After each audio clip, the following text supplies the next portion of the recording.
All right, guys. I'm just gonna let you guys know my user experience with the Blackberry Priv. Just to let you guys know that at this point anyway, I'm more of an Android person. Most of my phones over the last couple of years have been Android. Um, Other phone that I've had that wasn't Android was the Blackberry Passport that I didn't like, mostly because of the screen size. But I'm just gonna give you guys my opinion of the Priv as far as the user experience is on Android and the melding of Android and BlackBerry's OS, sort of. Um, One of the features I do like is the screen size. It's a pretty decent screen size. I like it in portrait mode and I like it in landscape mode. It works out. Everything looks pretty decent on either of these.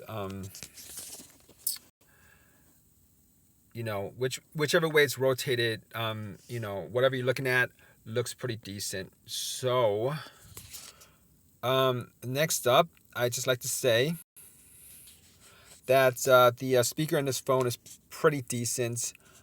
Can't complain about it. I like the sound. Um, I like the sound that's coming from it. The speakers are pretty good.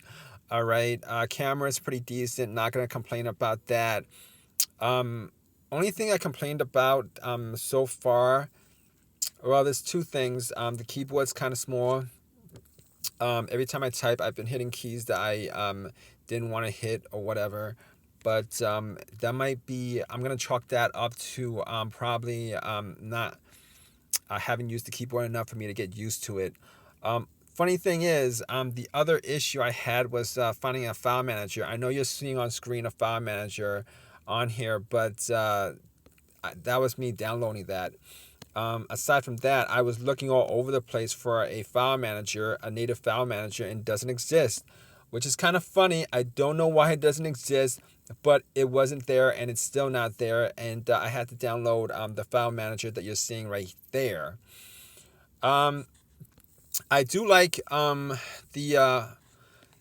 screen, this screen right here with the multitasking screen.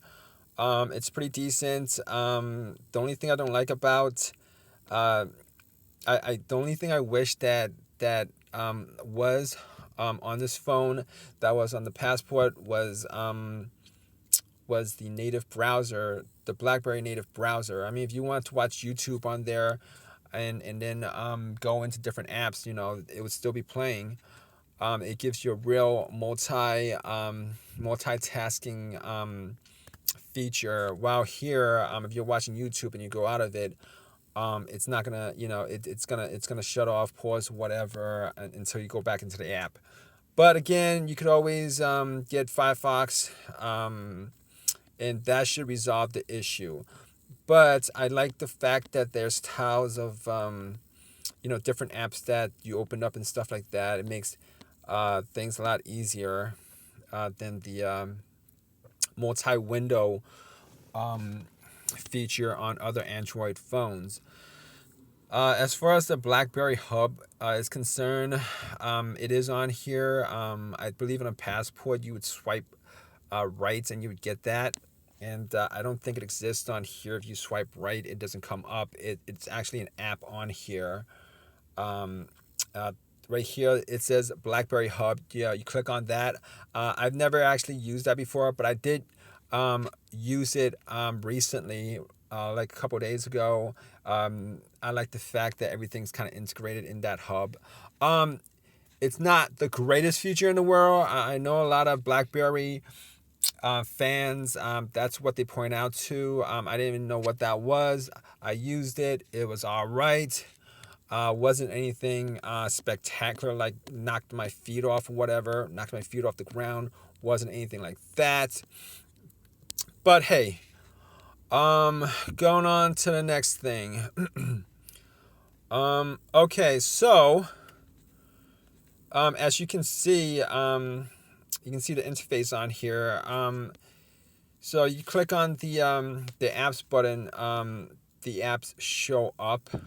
used to be when you on normally on Android, when you click on that, it takes you to the apps, the apps screen, and then you swipe back and forth, just to see where the different apps are on different pages, depending on how many apps you have.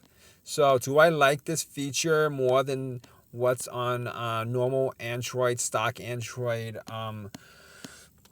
OSs? I have no opinion about it. I have no opinion about it. It's all right.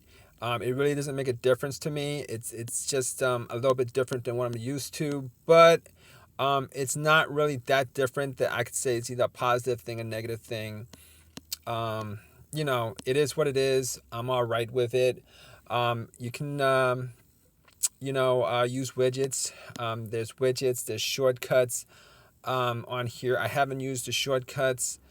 Um, yeah, I haven't used the shortcuts, but I'm pretty sure they're pretty useful. Once you put it on your home screen or whatever. Widgets also. So yeah. So those are pretty decent. I mean, this feature of it is pretty decent.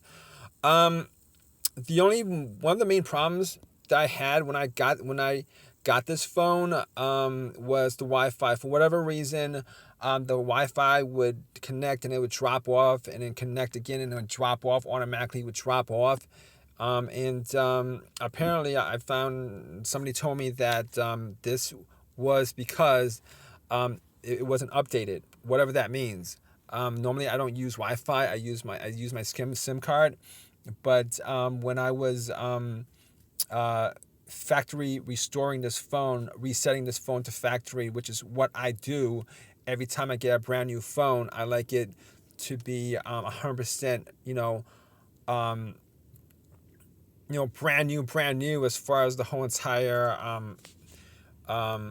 setting everything up. So, had that issue. I don't know if that issue still exists, but I don't know. I didn't update it, so if I go to Wi-Fi, it might still exist, but it works pretty decent as far as the LTE. My T-Mobile LTE 4G is concerned. It's all right. Not as good. Connection's not as good as my Note 5, but I'm not gonna complain about it. Um, see, other than that, I would say that so far I would recommend this phone. It's pretty decent. Only real complaint I have is the keyboard, and I had this a complaint about the keyboard on the Passport, um, but that was a different issue. As far as this keyboard is concerned, the buttons are a bit small. I've been finding that for me to hit the right button, I've been needing to use the tip of my thumb. You know, I mean, normally you would do that, but still, that surface area on that button is pretty damn small. So I don't know if I'll ever get used to it. Um, but we'll see how that goes.